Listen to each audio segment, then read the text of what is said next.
Yang akan pertama kali kita bahas dalam aspek ini ialah analisis 5 kekuatan porter souvenir. Yang pertama, hambatan bagi pendatang baru. Hambatan untuk masuk ke dalam industri ini sangat rendah dan kemudian membuat kekuatan pendatang baru menjadi tinggi. Yang kedua, daya tawar pemasok. Daya tawar pemasok supplier ini cukup rendah, namun sebagiannya juga ada yang tinggi. Yang ketiga, daya tawar pembeli. Untuk daya tawar pembeli usaha souvenir ini cukuplah tinggi.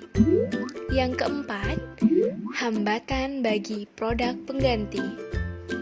Nah, untuk hambatan bagi produk pengganti atau ancaman dari usaha souvenir ini cukuplah bisa dibilang tinggi. Dan yang terakhir, analisis yang akan kita analisa yaitu tingkat persaingan dengan kompetitor. Tingkat persaingan souvenir ini ialah tinggi. Mengapa? Karena harus bersaing secara agresif untuk mendapatkan pangsa pasar yang cukup besar. Survei analisis kelayakan bisnis. Teknik pengumpulan informasi dengan cara menyusun daftar yang diajukan pada beberapa orang dan digunakan untuk mengetahui kecenderungan informasi tersebut ke arah mana, dan survei ini dilakukan hanya pada beberapa orang dari jumlah keseluruhannya. Nah, dalam survei ini kami melakukan beberapa survei dengan pertanyaan yang dominan menanyakan tentang seberapa tertariknya mereka terhadap produk souvenir ini, dan kami menggunakan sampel 100 orang dalam form kuesioner. Pertanyaan-pertanyaan kami kepada sampel yang 100 tadi, salah satunya, jenis souvenir atau merchandise apa yang membuat mereka merasa tertarik untuk mendapatkannya. Berikut sudah keseluruhan pertanyaan yang kami berikan kepada para sampel-sampel. Rencana penjualan. Untuk rencana penjualan MAC itu untuk tahun 2020 sebesar 768 juta. Dan untuk tahun seterusnya sampai dengan tahun 2024 ia sebesar pendapatannya itu sebesar 1.837.500 juta rupiah. Begitu juga dengan gantungan kunci, pendapatan tahun 2020 sebesar 336 juta dan di tahun 2024 sebesar 871.500 juta. Dan begitu juga dalam dompet dan buket bunga flanel.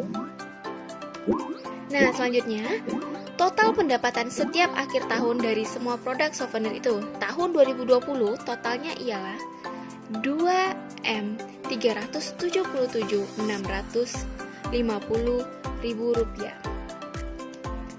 Yang kedua, 2021 2.989.200.000.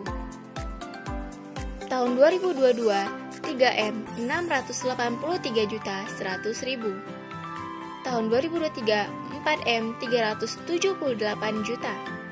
Dan tahun terakhir tahun 2024 5.198.700.000. Aspek pemasaran. Targeting pasar. Nah, untuk target souvenir ini, kami mendidik kalangan menengah sampai ke atas, baik laki-laki maupun perempuan, terutama kalangan remaja dan dewasa yang akan melaksanakan acara wisuda ataupun pernikahan. Masyarakat yang mengadakan pesta pernikahan itu kami kisaran umur 25 tahun ke atas, dan untuk souvenir wisuda kami targetkan umur 25 tahun ke bawah, yaitu para pelajar, mahasiswa yang mau melakukan wisuda ataupun kado unik untuk orang terkasih. Nah, secara geografis, target usaha souvenir ini akan didirikan di kota besar, yaitu Jakarta, Depok, Bekasi. Selanjutnya, positioning. Positioning merupakan usaha untuk membuat para calon pembeli menjadi lebih percaya kepada souvenir queen yang dipasarkan. Souvenir ini memposisikan sebagai cenderamata untuk hadiah maupun kenang-kenangan, karena usaha ini merupakan usaha yang tujuannya sebagai hadiah maupun kenang-kenangan. Selanjutnya, taktik bauran pemasaran produk. Yang pertama, produk.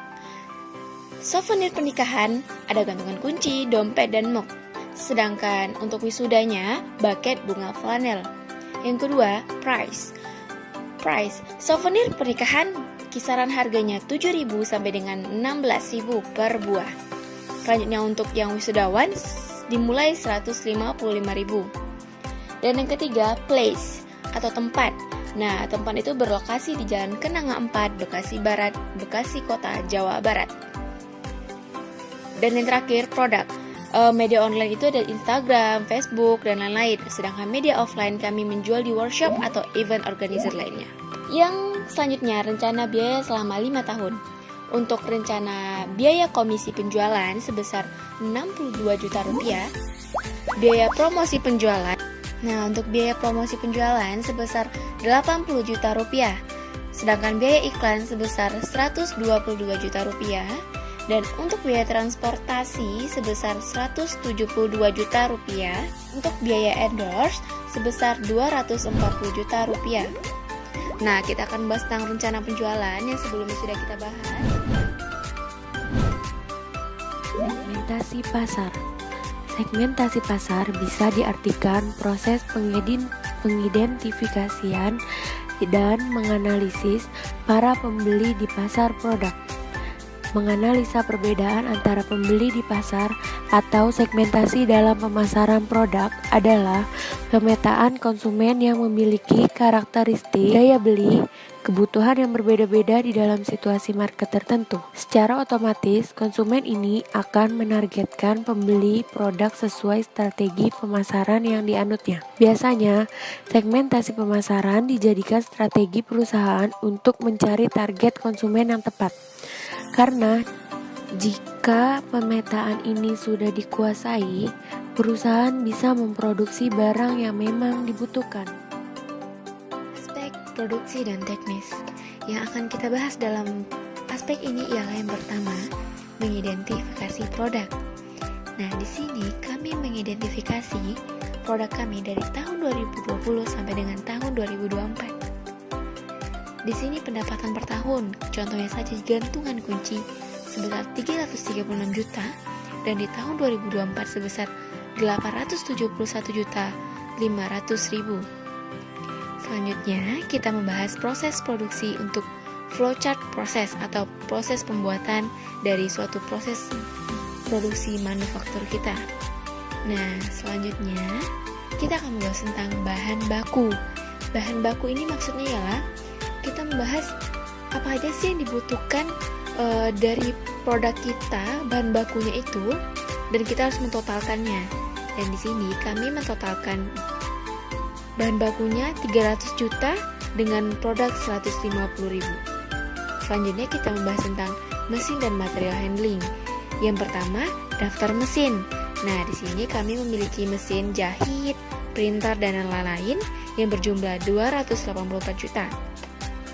Selanjutnya daftar peralatan, kemudian daftar kendaraan. Nah, di suatu pabrik pasti membutuhkan kendaraan. Di sini kami memiliki total 360 juta untuk kendaraan. Selanjutnya, fasilitas pendukung. Suatu pabrik pasti membutuhkan fasilitas pendukung. Contohnya saja, tenaga listrik PLN. Dan kami mempunyai dana sebesar 50 juta. Selanjutnya, layout pabrik. Layout pabrik itu gambaran dari lokasi pabrik kita, dan itu sangat penting. Kemudian bangunan itu ada ruko, tanah, dan bangunan. Di sini kami memiliki modal sebesar 4M 300 juta. Infrastruktur.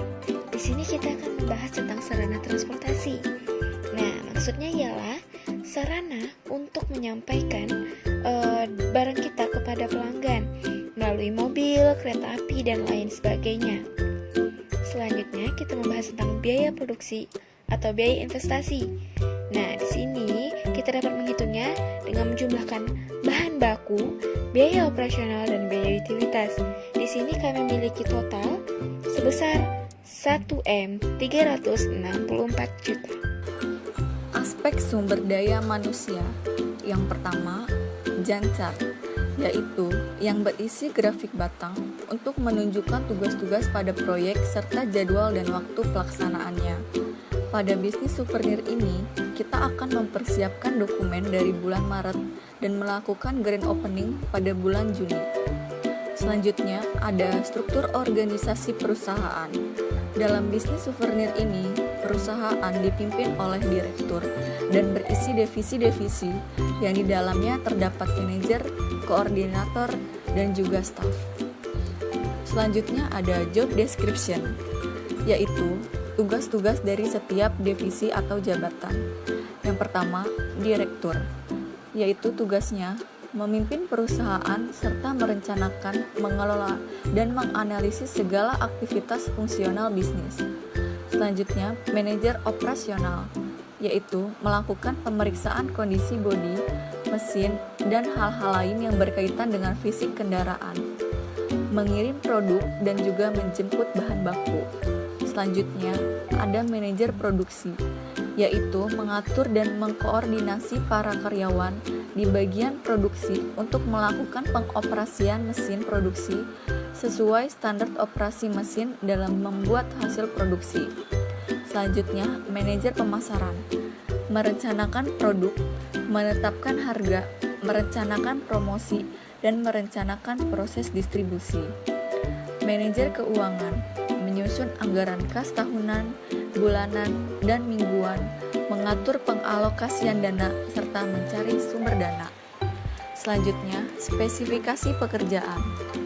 Dalam bisnis souvenir ini, spesifikasi pekerjaan manajer berdasarkan pendidikan minimal S1 akuntansi atau ekonomi dan memiliki kemampuan memahami sistem akuntansi komputer, ulet, dan juga teliti. Aspek hukum.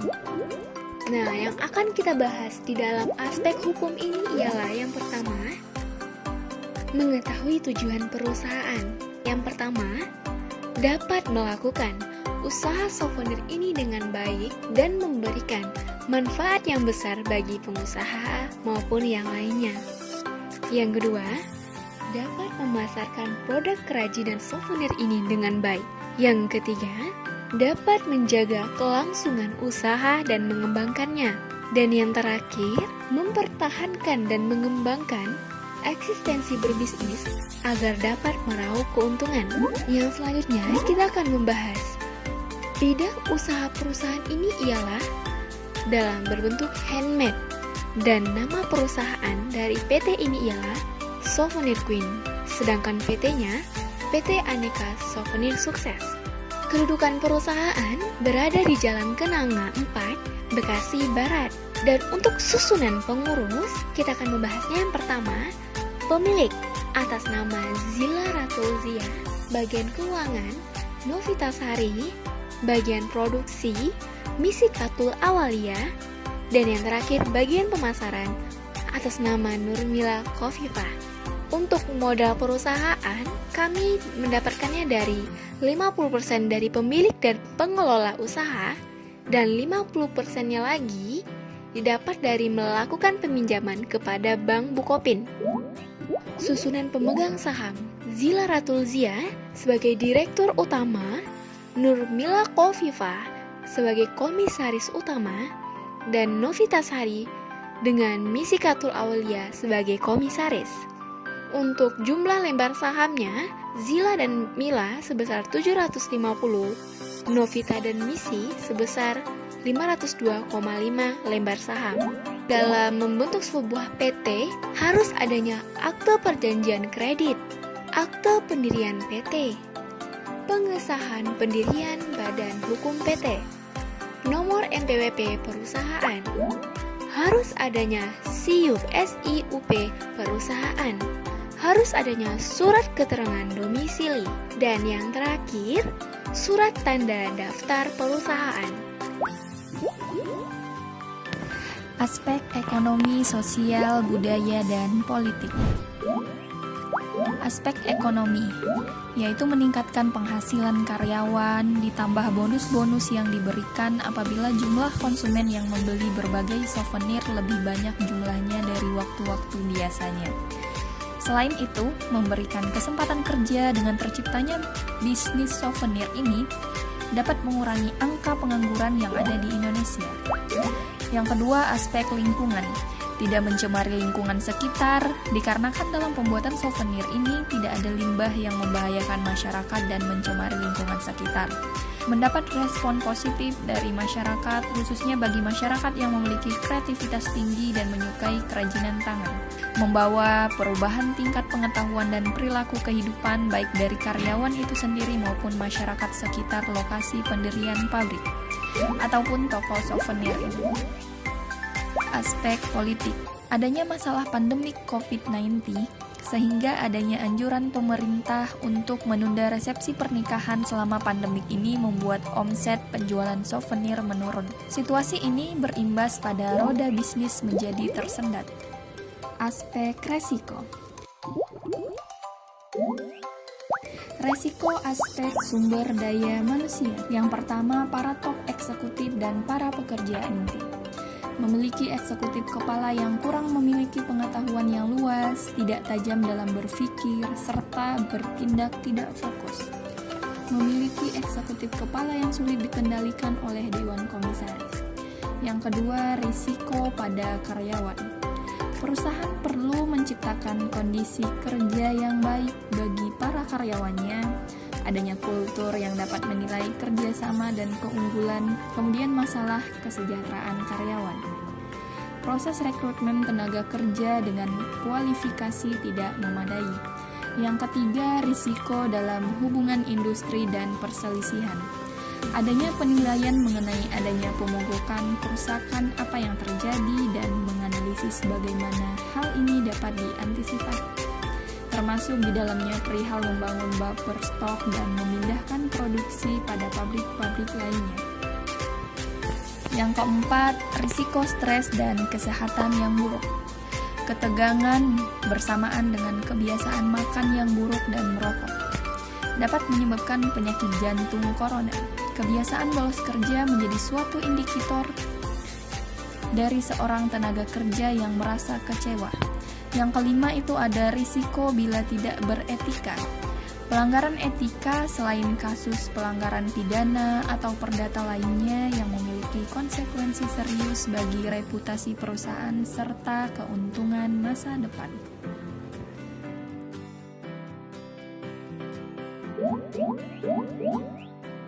Risiko aspek keuangan.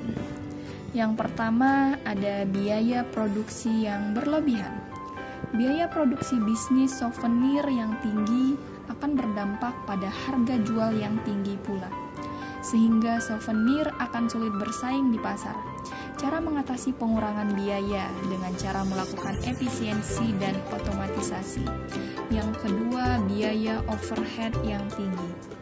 Perusahaan souvenir jika mau berkembang pesat pasti akan membutuhkan biaya-biaya tambahan seperti pegawai, aset, dan lain-lain. Naiknya keuntungan yang diperoleh perusahaan pada gilirannya akan menaikkan biaya. Yang ketiga ada utang, pencegahan hutang. Sebelum berhutang, pastikan perencanaan matang sebelum berhutang. Perusahaan berhutang harus berdasarkan kebutuhan saat ini dan yang akan datang. Penagihan hutang.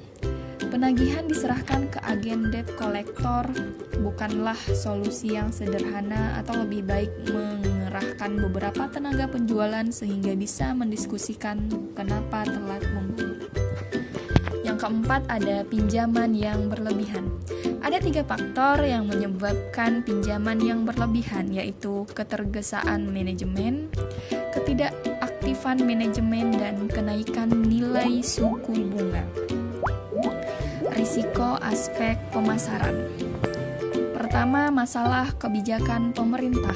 Peraturan pemerintah yang berdampak pada menurunnya pendapatan laba perusahaan dan kenaikan pajak serta berdampak pada meningkatnya biaya perusahaan. Kedua, masalah perubahan permintaan di pasar. Permintaan akan souvenir menyesuaikan dengan situasi dan kondisi pasar saat ini. Perusahaan akan terus mengupgrade dan terus mengikuti permintaan pasar. masalah perang harga. Perang harga dapat terjadi antar produsen suatu produk sejenis oleh beberapa sebab. Salah satunya dampak dari kapasitas produksi souvenir dan kegiatan inovasi yang rendah di pasar. Yang keempat, ada masalah performance produk yang rendah. Hambatan mempromosikan suatu produk dapat muncul dari kinerja produk yang ternyata rendah dan membuat konsumen hanya akan membeli produk yang dapat memuaskan kebutuhannya, sehingga hanya produk dengan kinerja terbaik saja yang menjadi pemimpin pasar. Masalah promosi yang kurang baik. Promosi harus dilakukan secara berencana dan kontinu agar efektif sesuai dengan sasaran yang ingin kita capai. Risiko aspek produksi atau operasi. Yang pertama ada masalah pemasok. Risiko masalah pemasok ini akan terjadi apabila perusahaan dapat bekerja sama dengan pemasok yang ternyata tidak memenuhi komitmen yang sudah kami buat. Yang kedua ada kerusakan kualitas.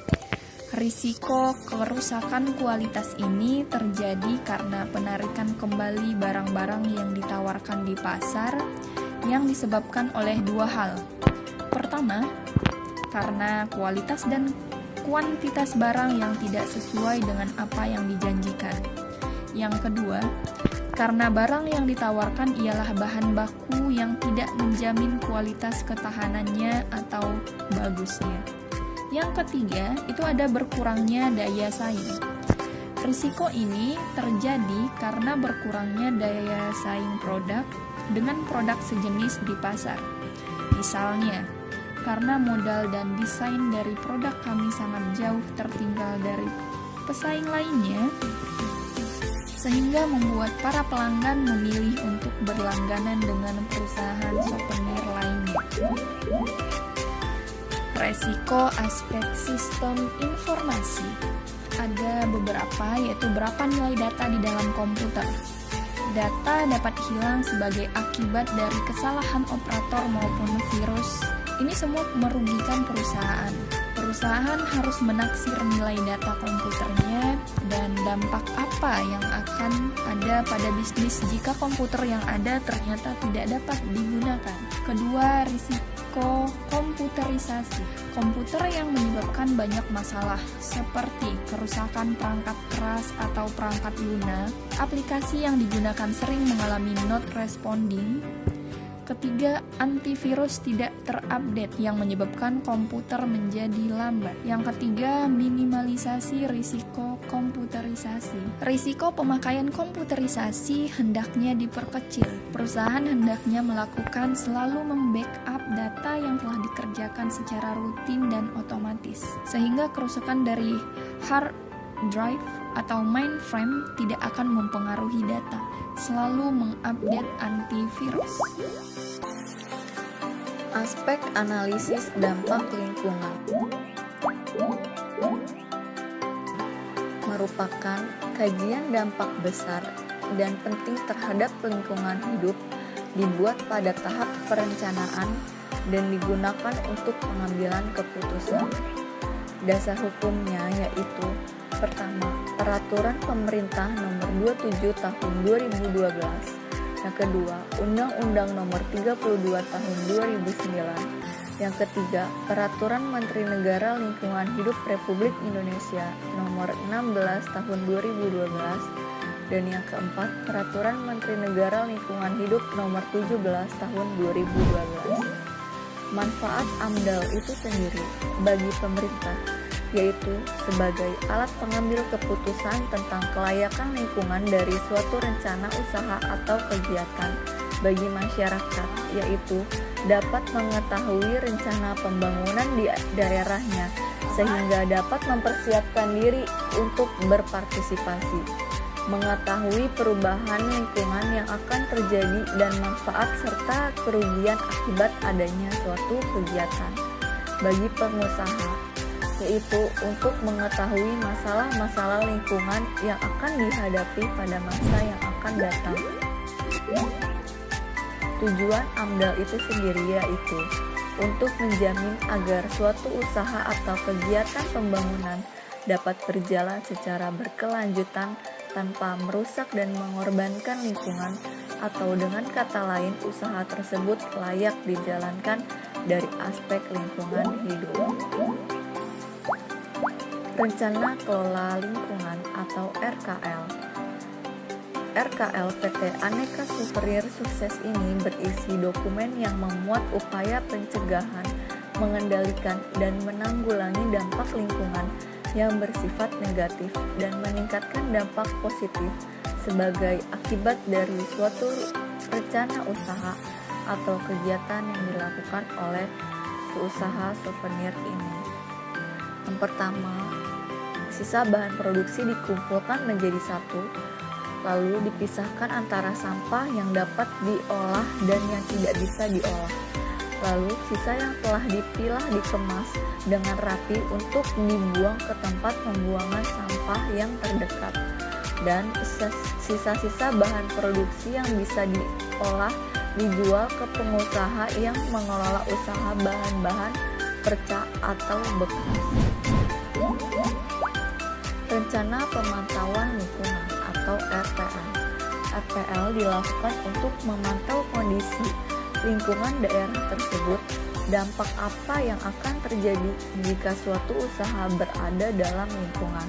Spek keuangan, kebutuhan dana, total investasi, tanah, bangunan pabrik dan ruko, mesin, peralatan, kendaraan, berjumlah 5 miliar 10 juta rupiah.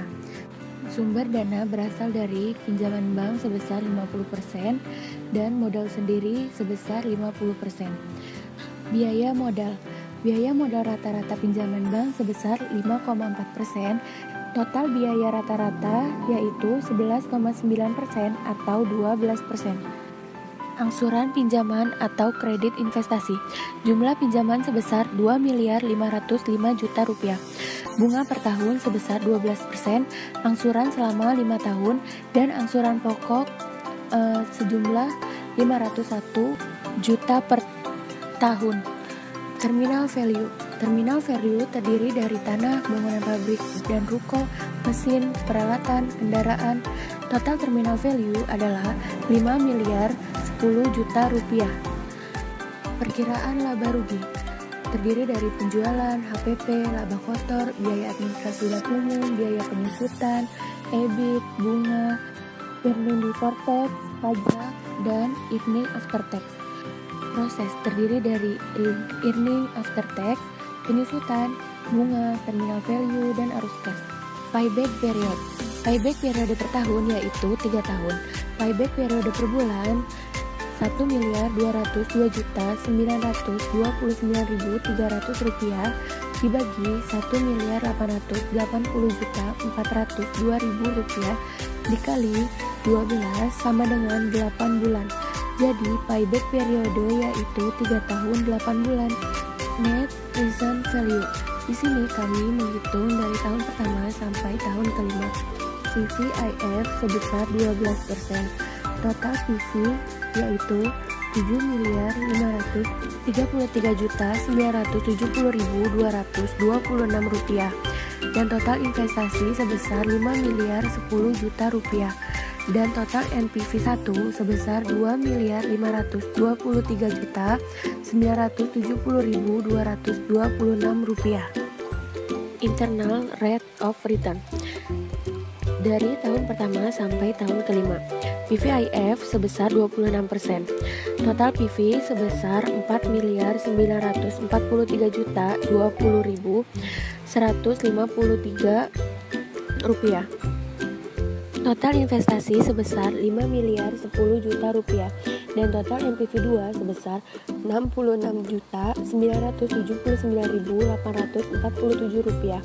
Internal Rate of Return 12% ditambah 7.533.970.226 rupiah dibagi 7.533.970.226 rupiah dikurang 66.979.847 rupiah dikali 26% dikurang 12%. Internal rate of return sama dengan 0,25877 atau 25,88%. Di sini internal rate of return layak karena lebih besar dari cost of capital. Kesimpulan. Jadi, untuk proyek bisnis PT Aneka Souvenir sukses dapat dengan layak dijalankan dengan pengembalian modal awal selama 3 tahun 8 bulan dengan net present value sebesar Rp2.523.970.226 dan internal rate of return yang lebih besar dari cost of capital.